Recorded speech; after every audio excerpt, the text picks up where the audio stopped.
달빛 아래 사연 한수 채널 구독자 여러분, 오늘도 시청해주셔서 감사합니다. 행복하고 즐거운 시간 되시길 바라며 오늘의 사연 시작하겠습니다. 새벽 5시 도시의 네온사인들이 하나둘 꺼져가는 시간이었습니다. 차가운 아스팔트 위로 민호의 발걸음이 울려 퍼졌어요.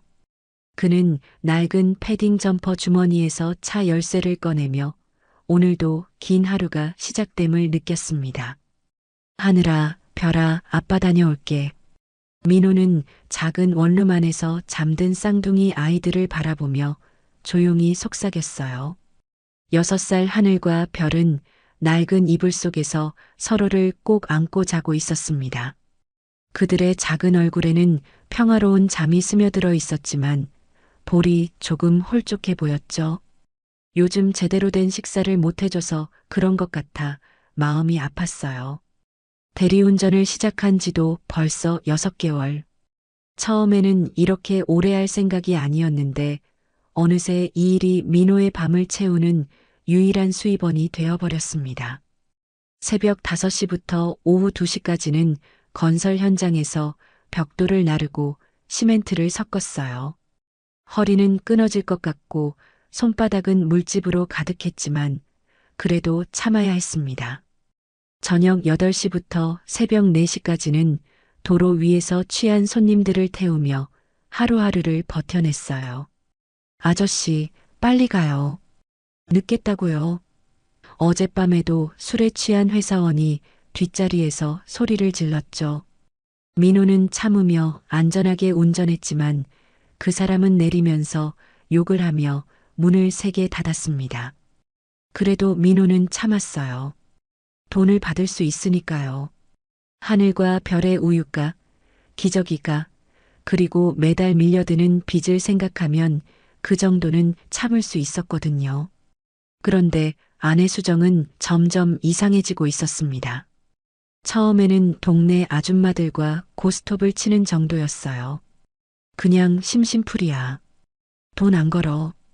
그렇게 말했는데 어느 날부터인가 집에 늦게 들어오기 시작했죠. 화장을 진하게 하고 나가더니 새벽에 들어와서는 술 냄새를 풍겼습니다. 여보, 이번만이야. 이번만 하고 정말 손 떼겠어.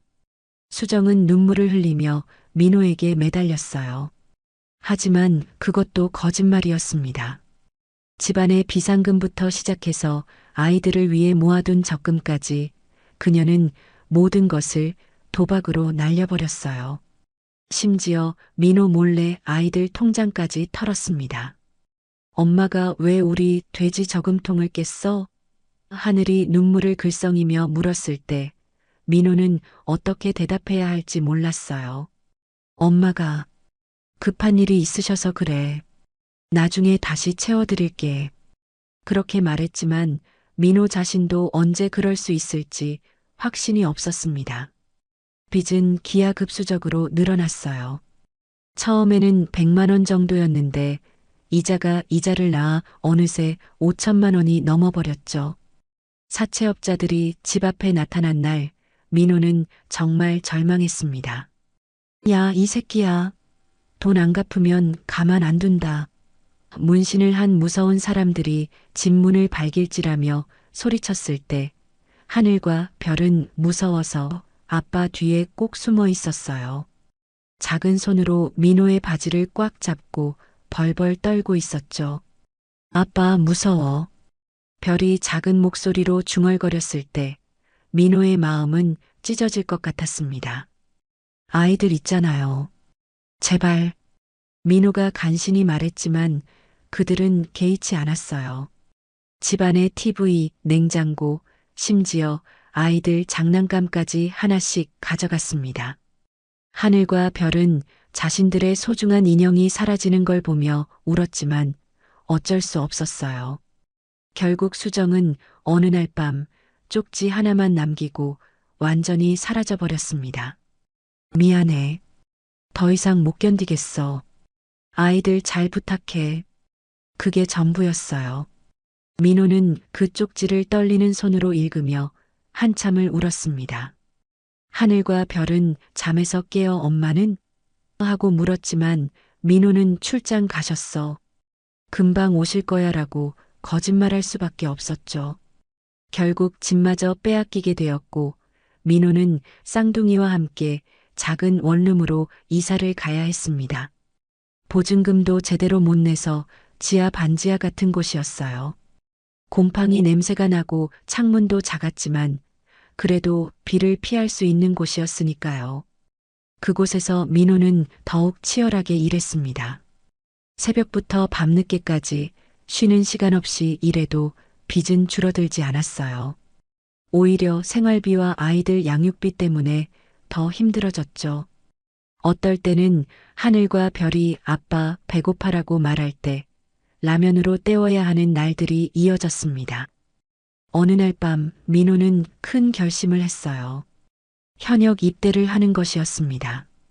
나이는 많았지만 아직 입대할 수 있는 연령이었고 군대에 가면 월급도 나오고 의식주도 해결되니까 빚을 조금씩이라도 갚을 수 있을 것 같았거든요. 그리고 하늘과 별은 시골에 계신 할머니가 돌봐주시기로 하셨어요.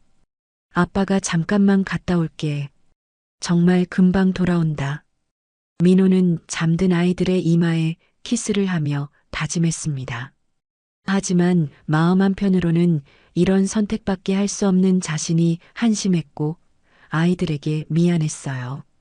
이제 정말 모든 것을 잃었다는 생각이 들었습니다. 민호가 입대한 지 한 달이 지났습니다. 시골 할머니 댁에서 지내던 하늘과 별은 매일 아빠를 그리워했어요. 할머니는 아이들을 정성껏 돌봐주셨지만 6살 쌍둥이에게는 아빠가 세상에서 가장 그리운 존재였죠. 할머니, 아빠 언제 와? 별이 작은 목소리로 물어볼 때마다 할머니는 마음이 아프셨어요. 곧 올 거야. 조금만 더 기다려. 그렇게 대답하시지만 사실 할머니도 언제 민호가 면회를 올 수 있을지 확실하지 않으셨거든요. 어느 토요일 오후 하늘과 별은 할머니와 함께 시장에 갔다가 해병대 부대 근처를 지나게 되었습니다. 높고 견고한 철문 너머로 군인들이 훈련하는 모습이 보였어요. 하늘이 눈을 크게 뜨고 말했죠. 할머니, 아빠도 저기 있어요? 그럴지도 모르겠네. 할머니가 대답하시자 별이 갑자기 달려가서 철문에 얼굴을 바짝 대고 소리쳤어요. 아빠, 아빠 여기 있어요? 그때부터였습니다. 쌍둥이는 매일 할머니께 조르기 시작했어요. 아빠를 만나러 가자고 부대에 가서 아빠를 보고 싶다고 말이죠. 할머니는 처음에는 말리셨지만 아이들의 간절한 모습을 보니 마음이 약해지셨어요. 그럼 편지라도 써볼까? 할머니의 제안에 하늘과 별은 눈을 반짝였습니다. 그날 저녁 두 아이는 색연필을 들고 정성껏 편지를 썼어요. 서툰 글씨였지만 마음은 가득 담겨 있었죠. 아빠, 보고 싶어요. 별이가 어제 울었어요. 하늘이도 울었어요. 빨리 와요.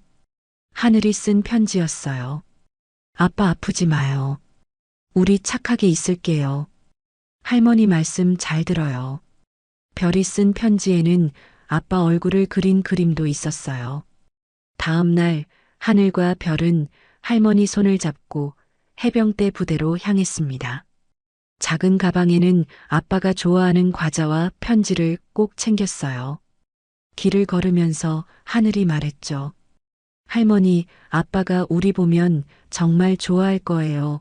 그죠? 그럼 얼마나 좋아하시겠니? 할머니도 미소를 지으셨지만 마음 한편으로는 걱정이 되었어요. 과연 면회가 가능할까 싶어서요. 부대 앞에 도착했을 때 철문은 굳게 닫혀 있었습니다. 위병소 앞에는 헌병들이 서 있었고 분위기가 매우 엄숙했어요. 할머니는 조금 주춤하셨지만 하늘과 별은 주저없이 앞으로 나아갔습니다. 아저씨, 저희 아빠 만나게 해주세요. 하늘이 작은 손에 편지를 꼭 쥐고 헌병에게 다가갔어요. 별도 뒤따라와서 과자 봉지를 내밀었죠. 아빠, 이거 주고 싶어요. 그런데 헌병의 표정은 차가웠습니다. 무표정한 얼굴로 고개를 저으며 말했어요. 규정상 불가능하다. 애들은 돌아가라. 네. 할머니가 당황하며 물으셨어요. 면회 신청을 하려고 왔는데 면회는 정해진 날에만 가능하고 미리 신청해야 합니다. 오늘은 면회일이 아니에요.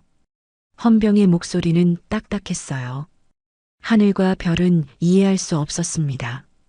그냥 아빠를 만나고 싶을 뿐인데 왜 안 된다는 건지 알 수가 없었어요. 별이 눈물을 글썽이며 다시 말했죠. 저희 아빠 정말 보고 싶어요. 잠깐만이라도. 안 된다고 했잖아. 헌병이 조금 짜증스럽게 말하자 하늘도 울음을 터뜨렸어요. 그때 옆에 있던 다른 병사 몇 명이 수군거리는 소리가 들렸습니다. 저 애들 아빠 영창 갔다잖아. 맞아. 상관한테 대든다고 들어갔다더라. 별 수 있나? 규정 위반한 거잖아. 병사들의 말을 들은 헌병은 더욱 단호해졌어요. 애들아, 너희 아빠는 지금 만날 수 없다. 빨리 돌아가라. 하늘과 별은 상황을 정확히 이해하지는 못했지만 아빠를 만날 수 없다는 것만은 확실히 알 수 있었어요. 두 아이는 더 크게 울부짖기 시작했습니다. 아빠, 아빠. 별이 철문을 향해 소리쳤어요. 우리 여기 왔어요. 아빠. 하늘도 작은 주먹으로 철문을 두드렸죠. 할머니는 어찌할 바를 몰라 하셨어요. 아이들을 달래려 했지만 쌍둥이의 울음은 점점 더 커져갔습니다. 지나가는 사람들이 모두 쳐다볼 정도였어요. 제발요, 잠깐만이라도. 할머니가 헌병에게 간곡히 부탁하셨지만 대답은 차가웠습니다. 규정은 규정입니다. 더 이상 여기 계시면 곤란합니다. 결국 하늘과 별은 철문 앞 시멘트 바닥에 주저앉아 엉엉 울기 시작했어요. 작은 손에 꼭 쥐고 있던 편지와 과자 봉지가 바닥에 떨어졌지만 아이들은 개의치 않았습니다.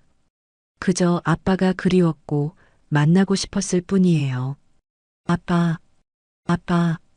별이 흐느끼며 중얼거렸고 하늘은 코를 훌쩍이며 철문을 바라봤어요. 혹시 아빠가 나타나지 않을까 하는 희망을 품고 있었거든요. 주변 병사들은 그런 아이들을 힐끗거리며 수군거렸지만 누구도 나서지 않았어요. 그들에게는 그저 규정을 어긴 군인의 자녀들일 뿐이었으니까요. 할머니는 아이들을 부축하려 했지만 쌍둥이는 그 자리에서 일어나려 하지 않았습니다. 아빠 만날 때까지 안 가요. 하늘이 고집을 부렸고 별도 고개를 끄덕였어요. 그렇게 철문 앞에서 흘러내리는 눈물은 멈출 줄을 몰랐습니다. 철문 앞에서 울고 있는 쌍둥이의 울음소리가 부대 주변에 울려 퍼지고 있을 때였습니다. 저 멀리서 검은색 군용 차량 한 대가 천천히 다가오고 있었어요. 차량의 번호판을 본 헌병들의 표정이 순간 굳어졌습니다. 합동참모본부 소속 차량이었거든요. 차가 위병소 바로 앞에 멈춰 섰습니다. 뒷좌석 문이 열리면서 깔끔하게 다림질된 정복을 입은 여성이 내렸어요. 그녀의 어깨에는 중장 계급장이 선명하게 빛나고 있었고 가슴에는 각종 훈장들이 줄지어 달려 있었습니다. 바로 합동참모본부 작전본부 차장 박서영 중장이었어요. 박서영은 원래 이 부대에 정기 점검차 왔던 길이었습니다. 최근 해병대 내부에서 일어나고 있는 여러 문제들을 점검하고 부대 운영 실태를 파악하기 위한 깜짝 방문이었죠. 하지만 부대 앞에 도착하자마자 그녀의 눈에 띈 것은 철문 앞에서 오열하는 어린 쌍둥이였습니다. 저게 뭐지? 박서영은 차에서 내리며 운전병에게 물었어요. 잘 모르겠습니다. 아이들이 울고 있는 것 같은데. 운전병도 상황을 정확히 파악하지 못하고 있었어요. 박서영은 차 문을 닫고 철문 쪽으로 걸어갔습니다. 그녀의 발걸음은 확고했지만 조심스럽기도 했어요. 군인으로서 오랜 경험을 쌓아온 그녀였지만 우는 아이들을 마주하는 일은 언제나 신중함이 필요했거든요. 가까이 다가갈수록 상황이 더 선명해졌습니다. 6살 정도로 보이는 쌍둥이 남매가 철문 앞 바닥에 앉아 울고 있었고 옆에는 할머니로 보이는 노인이 당황한 채 아이들을 달래려 하고 있었어요. 헌병들은 조금 떨어진 곳에서 어쩔 줄 몰라 하고 있었죠. 여기서 무슨 일이 일어나고 있는 거지? 박서영은 마음속으로 중얼거렸어요. 30년 군 생활을 해오면서 수많은 일들을 봐왔지만 부대 앞에서 이렇게 어린 아이들이 우는 모습은 처음이었거든요. 박서영이 더 가까이 다가가자 하늘이 고개를 들어 그녀를 바라봤어요. 눈물로 범벅된 작은 얼굴에는 절망과 그리움이 가득했습니다. 별도 코를 훌쩍이며 박서영을 쳐다봤죠. 아이들은 이 엄한 분위기의 여군이 누구인지는 모르겠지만 뭔가 다른 사람들과는 다르다는 것을 본능적으로 느꼈어요.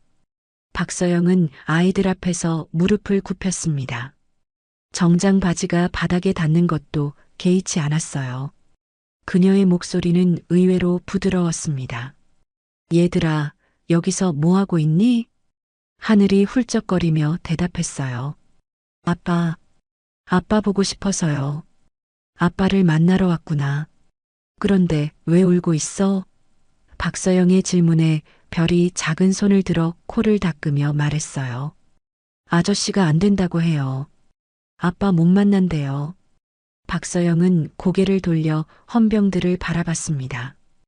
헌병들은 그녀의 시선을 받자 긴장한 듯 더욱 꼿꼿이 서 있었어요.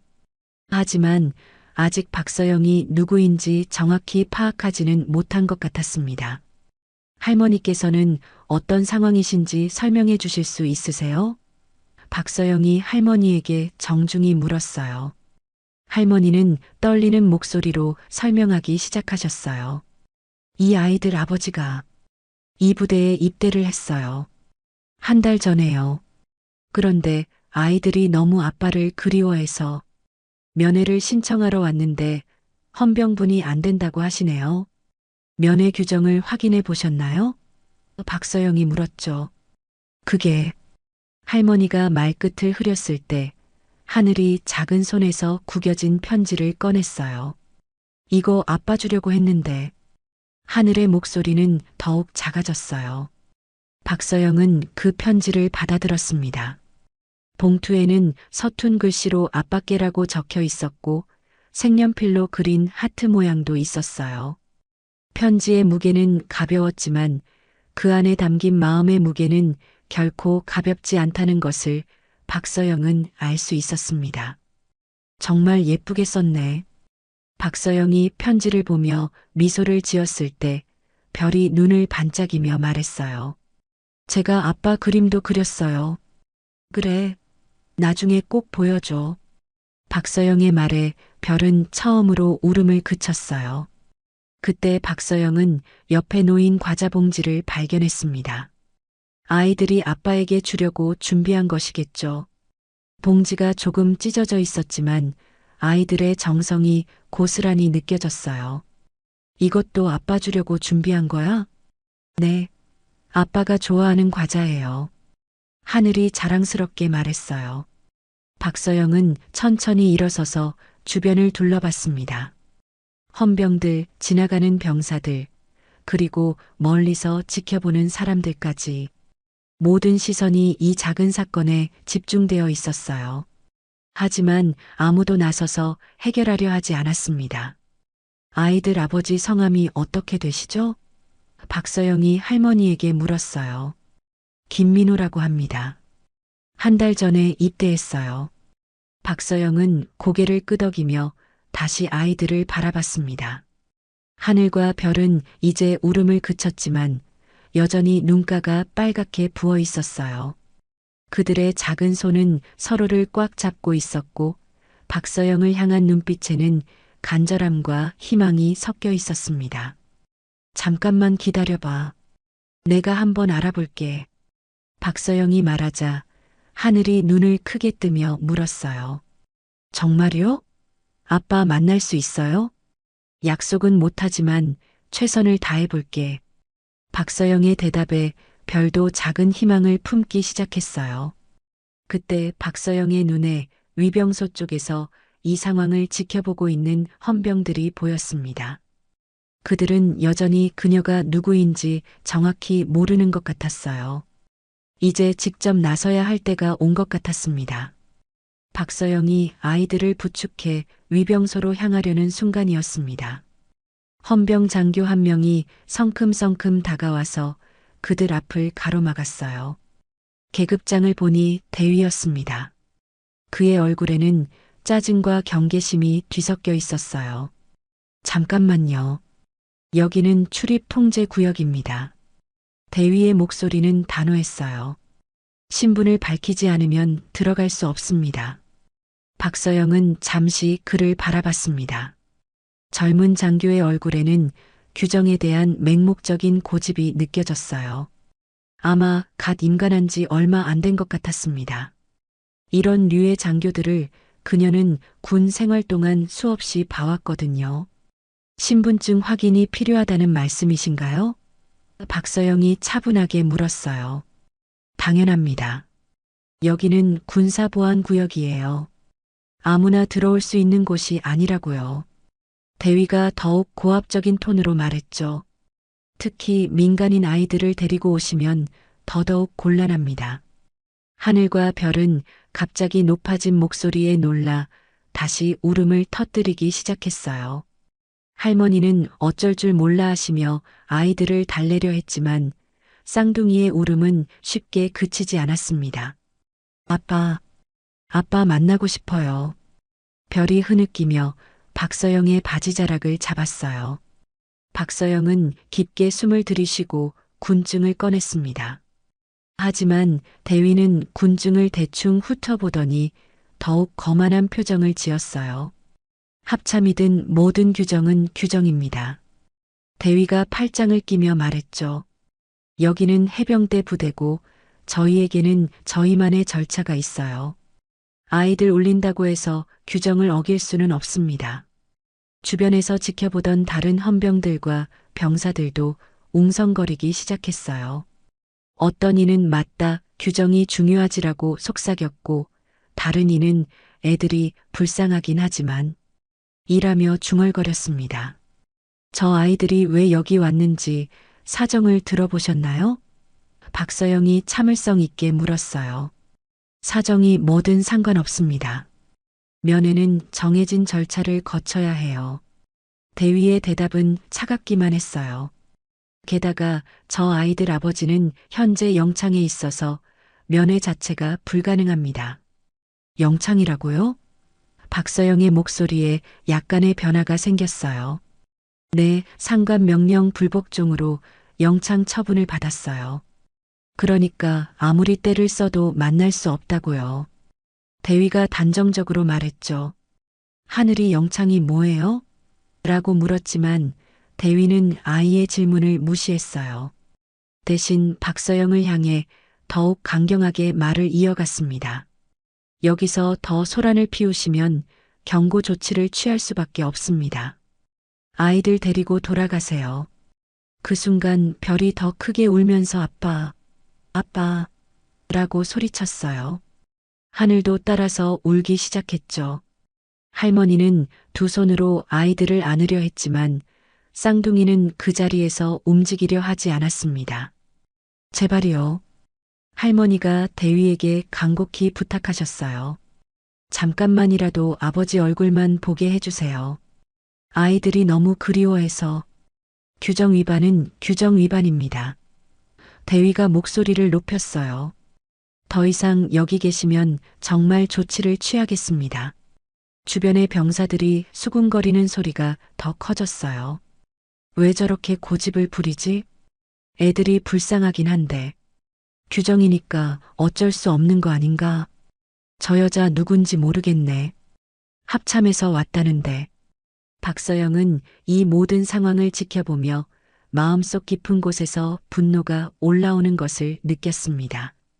30년 군 생활을 하면서 수많은 어려운 상황들을 겪어봤지만 이렇게 어린 아이들의 눈물 앞에서도 꽁꽁 얼어붙은 규정만을 내세우는 모습을 보는 것은 참기 어려웠어요. 대위님, 한 가지만 묻겠습니다. 박서영의 목소리가 조금 더 차가워졌어요. 당신은 지금 누구와 대화하고 있는지 정확히 알고 계신가요? 합참에서 오셨다니까 어느 정도 높은 분이시겠지만 대위가 어깨를 으쓱하며 말했어요. 그렇다고 해서 저희 부대 규정을 무시할 수는 없어요. 계급이 높다고 해서 모든 게 통하는 건 아니거든요. 박서영은 깊게 한숨을 쉬었습니다. 이런 상황에서 계급을 내세우는 것을 그녀는 별로 좋아하지 않았어요. 하지만 때로는 필요한 순간이 있었고 지금이 바로 그런 때인 것 같았습니다. 그렇다면 박서영이 천천히 말을 시작했어요. 바로 그때 하늘이 갑자기 박서영의 손을 잡으며 올려다봤어요. 눈물 범벅된 작은 얼굴에는 마지막 희망을 품은 듯한 표정이 떠올라 있었습니다. 아줌마, 우리 아빠 정말 못 만나요? 우리 편지 전해줄 수도 없어요? 박서영은 그 작은 손의 온기를 느끼며 마음이 더욱 단단해지는 것을 느꼈어요. 이 아이들은 잘못한 게 하나도 없었습니다. 그저 아빠가 보고 싶을 뿐이었는데 어른들의 딱딱한 규정 때문에 이렇게 상처받고 있었어요. 걱정하지 마. 박서영이 하늘의 머리를 쓰다듬으며 말했어요. 아줌마가 해결해 줄게. 대위는 여전히 팔짱을 끼고 서 있었어요. 무슨 해결을 하신다는 건가요? 규정은 바뀌지 않습니다. 주변에 모여든 병사들의 시선이 모두 이들에게 집중되어 있었어요. 어떤 이들은 호기심 어린 눈으로, 어떤 이들은 안타까운 마음으로 이 상황을 지켜보고 있었습니다. 하지만 아무도 직접 나서지는 않았어요. 현장의 분위기는 점점 더 얼어붙어 가고 있었고 쌍둥이의 울음소리만이 정막을 깨뜨리고 있었습니다. 박서영은 더 이상 참을 수 없었습니다. 그녀는 천천히 정복 상의의 단추를 풀기 시작했어요. 주변이 조금씩 조용해지기 시작했습니다. 병사들도 헌병들도 모두 그녀의 행동에 주목하고 있었거든요. 박서영이 제복깃을 젖히자 그 순간 모든 사람들의 시선이 그녀의 가슴 부분으로 집중되었습니다. 거기에는 붉은 별 3개가 선명하게 빛나고 있었어요. 중장 계급장이었습니다. 주변에 있던 병사들이 하나둘씩 하는 소리를 내기 시작했어요. 대위의 얼굴이 순간 하얗게 변했습니다. 그는 몇 초간 그 별들을 멍하니 바라보더니 급하게 경례 자세를 취했어요. 하지만 너무 당황한 나머지 손이 떨리고 있었습니다. 나는 대한민국 합동참모본부 작전본부 차장 중장 박서영이다. 박서영의 목소리는 조용했지만 위험이 가득했어요. 내가 지금 누구에게 군법을 운운하며 규정 타령을 한 줄 아느냐? 현장은 완전한 정적에 휩싸였습니다. 바람 소리조차 멈춘 것 같았어요.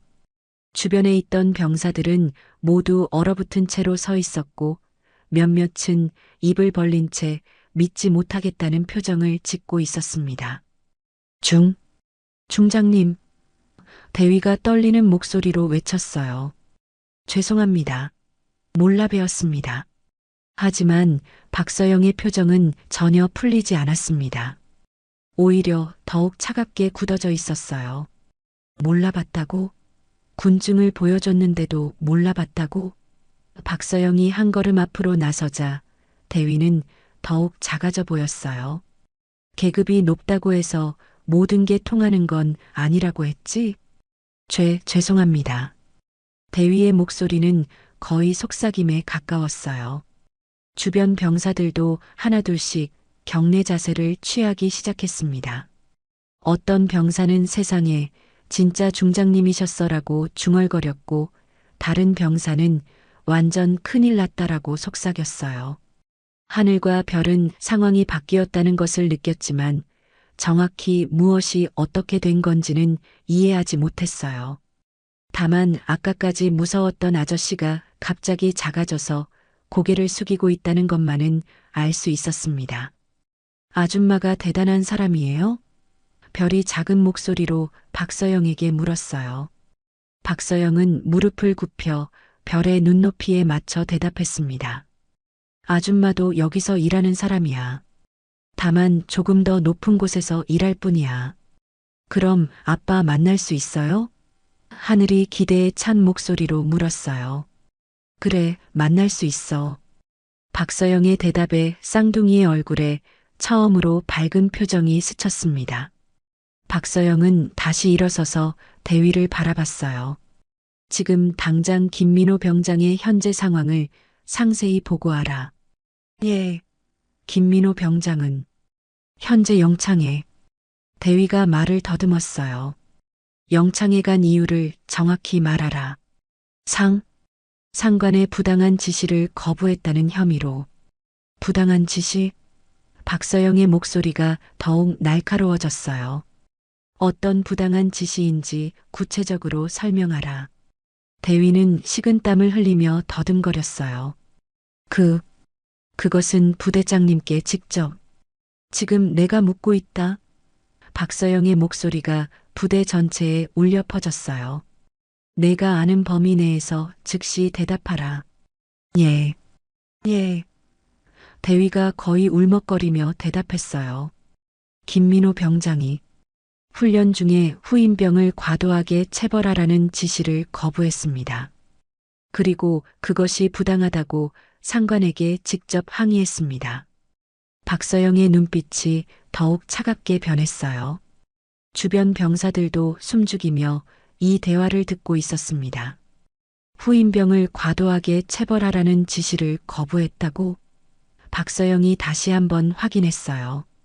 예, 맞습니다. 박서영은 잠시 말없이 서 있었습니다. 그 침묵이 주변 모든 사람들에게는 엄청난 압박감으로 다가왔어요. 할머니는 상황이 좋은 쪽으로 바뀌고 있다는 것을 느끼며 안도의 한숨을 쉬셨고 하늘과 별은 여전히 박서영을 올려다보고 있었습니다. 그렇다면 박서영이 천천히 입을 열었어요. 김민호 병장은 군인으로서 당연히 해야 할 일을 한 것이고 오히려 그런 부당한 지시를 내린 상관이 문제라는 얘기 아닌가? 그렇지만 절차상. 절차? 박서영이 비웃듯 말했어요. 부당한 명령을 거부할 용기를 가진 병사를 영창에 넣어놓고 그의 어린 자녀들이 아버지를 그리워하며 찾아와도 규정 타령만 하는 것이 절차인가? 대위는 더 이상 아무 말도 할 수 없었어요. 그저 고개를 숙이고 서 있을 뿐이었습니다. 박서영은 주변을 둘러봤습니다. 수십 명의 병사들이 이 상황을 지켜보고 있었어요. 어떤 이들은 부끄러운 듯 고개를 숙이고 있었고 어떤 이들은 박서영의 말에 고개를 끄덕이고 있었습니다. 여기 있는 모든 장병들아. 박서영의 목소리가 부대 전체에 울려 퍼졌어요. 너희는 지금 무엇을 보고 있는가?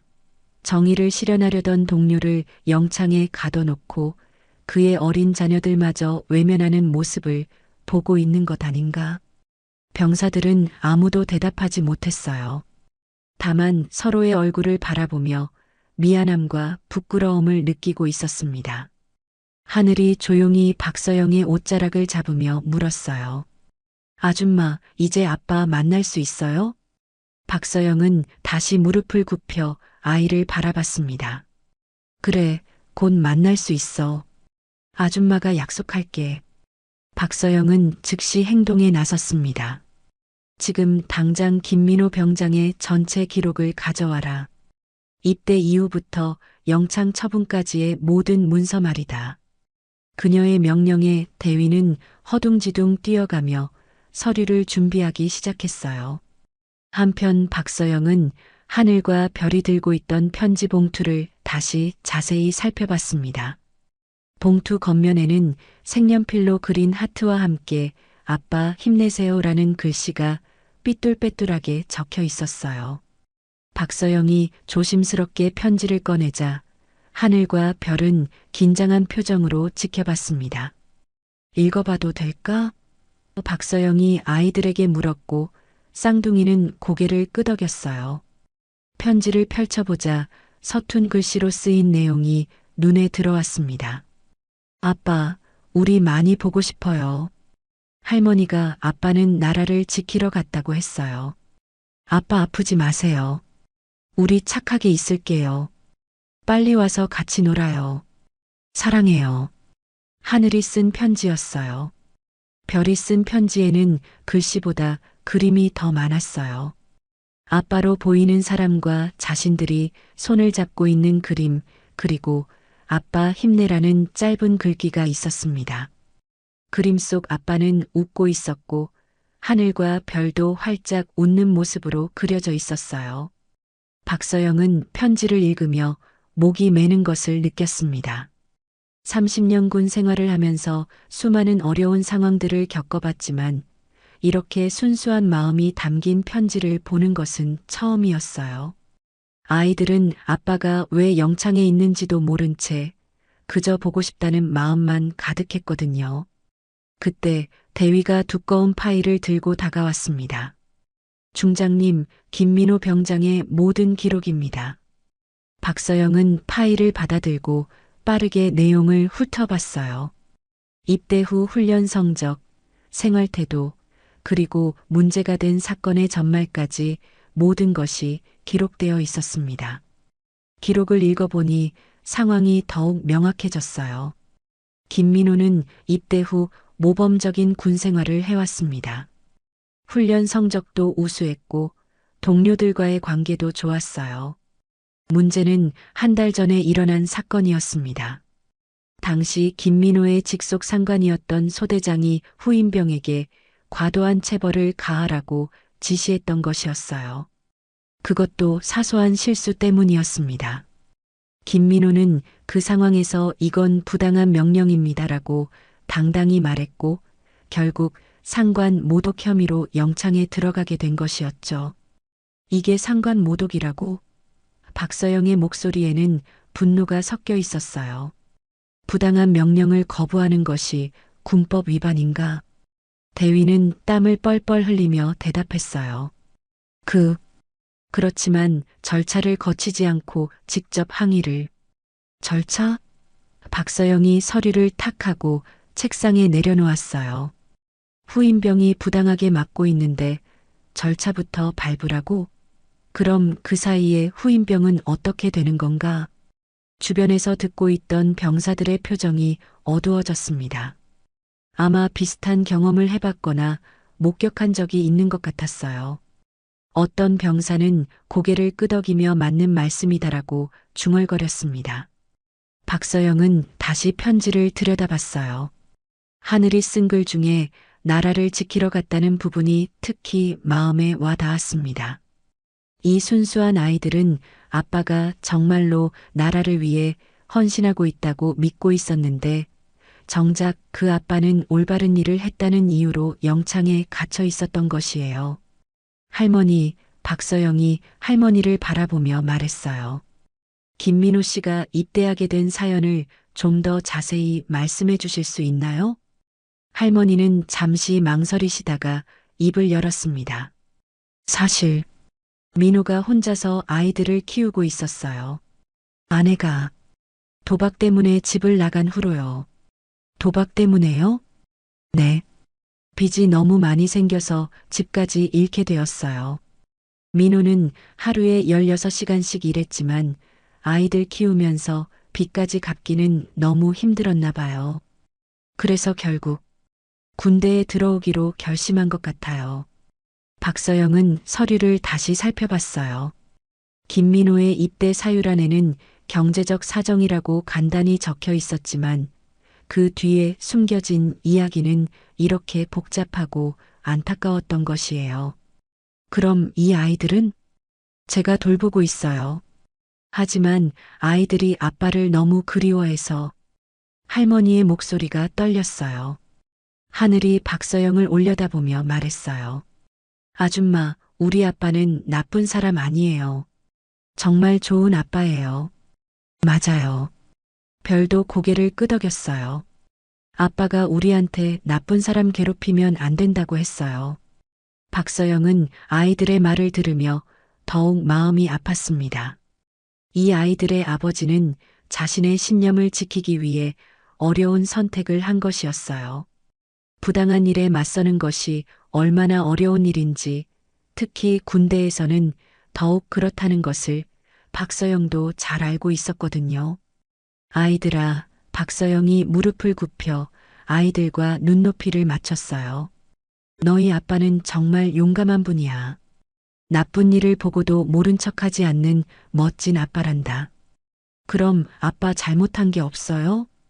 하늘이 물었어요. 전혀 없어. 오히려 자랑스러운 일을 한 거야. 박서영의 대답에 쌍둥이의 얼굴이 조금 밝아졌어요. 박서영은 일어서서 주변을 둘러봤습니다. 수십 명의 병사들이 여전히 이 상황을 지켜보고 있었어요. 그들의 표정에서 부끄러움과 미안함을 읽을 수 있었습니다. 이제 행동을 취해야 할 때였어요. 박서영은 더 이상 참을 수 없었습니다. 그녀는 대위를 향해 단호하게 명령했어요. 지금 즉시 전 부대원 집합을 명령하라. 모든 장병이 5분 내로 중앙광장에 집합하라. 예. 그런데 중장님. 대위가 당황하며 말을 더듬었어요. 지금 당장.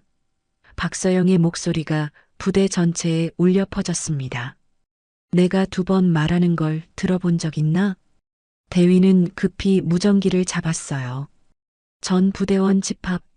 5분 내로 중앙광장 집합. 반복한다. 전 부대원 긴급 집합.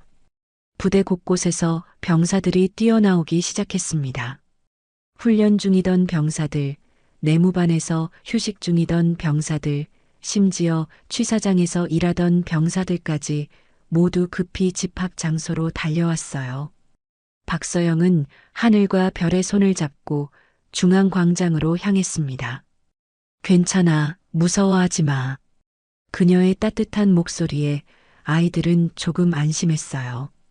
할머니도 뒤따라오며 걱정스런 표정을 짓고 계셨습니다. 5분 후 중앙광장에는 500여 명의 해병대 장병들이 집합해 있었습니다. 평소라면 웅성거림이 있었겠지만 오늘은 완전한 정적이 흘렀어요. 모든 병사들이 무슨 일이 일어날지 긴장하며 기다리고 있었습니다. 박서영은 연단 위로 올라갔습니다. 그녀의 중장 계급장이 햇빛에 반사되어 더욱 선명하게 빛났어요. 마이크 없이도 그녀의 목소리는 광장 구석구석까지 전달될 정도로 힘이 있었습니다. 해병 장병 여러분, 박서영이 입을 열자 모든 시선이 그녀에게 집중되었어요. 나는 합동참모본부 작전본부 차장 중장 박서영이다. 병사들 사이에서 웅성거림이 일었습니다. 합참에서 중장이 직접 왔다는 사실에 모두 놀라고 있었어요. 오늘 나는 여러분에게 묻고 싶은 것이 있다. 박서영의 목소리가 더욱 단호해졌어요. 군인의 본분이 무엇인가? 국가와 국민을 위해 복무하는 것입니다. 병사들이 일제히 외쳤어요. 맞다. 그렇다면 부당한 명령 앞에서 군인은 어떻게 행동해야 하는가? 이번에는 대답이 없었어요. 병사들은 서로 눈치를 보며 어쩔 줄 몰라 했습니다. 대답이 없나? 그럼 내가 답하겠다. 박서영이 한 걸음 앞으로 나섰어요. 군인은 명령에 복종해야 한다. 그러나 그 명령이 부당하고 비인간적일 때는 거부할 용기를 가져야 한다. 박서영은 하늘과 별을 가리키며 계속했습니다. 저 아이들을 보라. 저 아이들의 아버지 김민호 병장을 아는가? 몇몇 병사들이 고개를 끄덕였어요. 같은 중대에 있던 병사들이었습니다. 김민호 병장은 후임을 과도하게 체벌하라는 부당한 명령을 거부했다. 그리고 그것이 잘못되었다고 당당히 말했다. 박서영의 목소리에 감정이 실렸어요.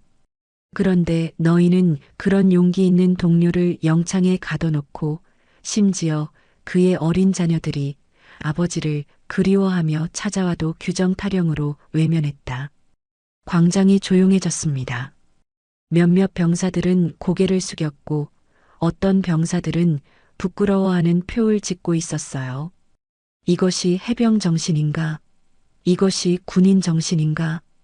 박서영의 목소리가 더욱 높아졌어요.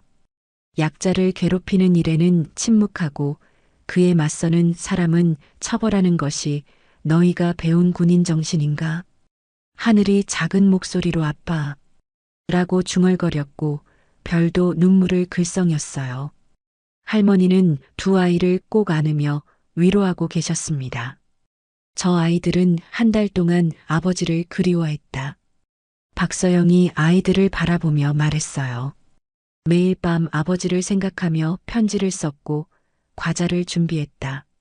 그런데 너희는 그 간절한 마음조차 규정이라는 차가운 벽으로 막아섰다. 박서영은 잠시 말을 멈추고 병사들을 쭉 훑어봤습니다. 여기 있는 너희 중에 누구라도 자녀가 있는가? 부모가 있는가? 가족이 있는가? 많은 병사들이 고개를 끄덕였어요. 그렇다면 저 아이들의 마음을 이해해야 하지 않겠는가?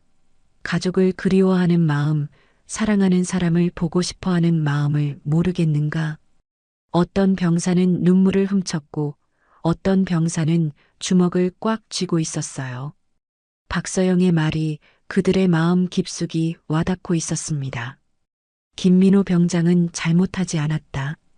박서영이 단호하게 외쳤어요. 오히려 군인으로서 그리고 한 사람의 인간으로서 당연히 해야 할 일을 했다. 그런데 너희는 그런 사람을 죄인 취급했다. 박서영은 연단 아래로 내려와서 병사들 사이를 걸어다니며 말을 이어갔습니다. 부당한 일을 보고도 침묵하는 것은 공범이다. 약자를 괴롭히는 일에 동조하는 것은 가해자와 다르지 않다. 중장님, 한 병사가 조심스럽게 손을 들었어요. 말해봐라. 저희가 잘못했습니다. 그 병사의 목소리는 떨리고 있었어요. 김민호 선임이 옳았습니다. 다른 병사들도 하나둘씩 고개를 끄덕이기 시작했어요. 어떤 병사는 맞습니다. 저희가 잘못 생각했습니다라고 말했고 또 다른 병사는 선임을 지켜드리지 못해 죄송합니다라고 중얼거렸습니다. 박서영은 다시 연단 위로 올라갔어요. 오늘부터 이 부대는 달라져야 한다. 더 이상 부당한 일 앞에서 침묵하지 않을 것이며 약자를 보호하는 것을 두려워하지 않을 것이다. 하늘과 별은 이 모든 상황을 지켜보며 아빠 이름이 자주 나오는 것을 들었어요. 정확히 무슨 일인지는 몰랐지만 아빠에 대한 이야기라는 것만은 알 수 있었습니다. 아빠, 별이 다시 작은 목소리로 불렀고 박서영은 그 목소리를 들으며 마지막 결심을 굳혔습니다. 박서영은 연단에서 내려와 직접 영창으로 향했습니다. 김민호 병장을 즉시 석방하라.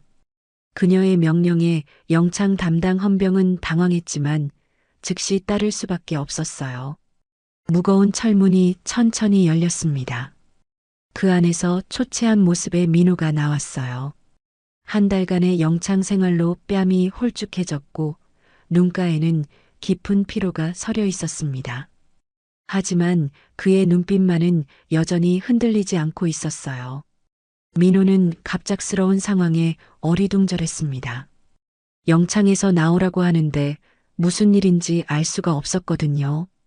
그런데 멀리서 익숙한 목소리가 들려왔어요. 아빠. 민호의 심장이 멈출 듯 했습니다. 고개를 돌리자 하늘과 별이 뛰어오고 있었어요. 꿈인가 싶어 눈을 비비고 다시 봤지만 분명히 자신의 소중한 쌍둥이들이었습니다. 아빠, 아빠. 별이 울음을 터뜨리며 민호의 품에 안겼어요. 하늘도 뒤따라와서 아빠의 다른 쪽 팔에 매달렸습니다. 민호는 떨리는 손으로 아이들을 꼭 끌어안았어요. 하늘아, 별아, 정말 너희구나. 민호의 목소리도 떨리고 있었어요. 어떻게 여기까지? 아빠 보고 싶어서 왔어요. 하늘이 눈물 범벅된 얼굴로 말했어요. 할머니랑 같이 왔어요. 할머니도 다가오셨습니다.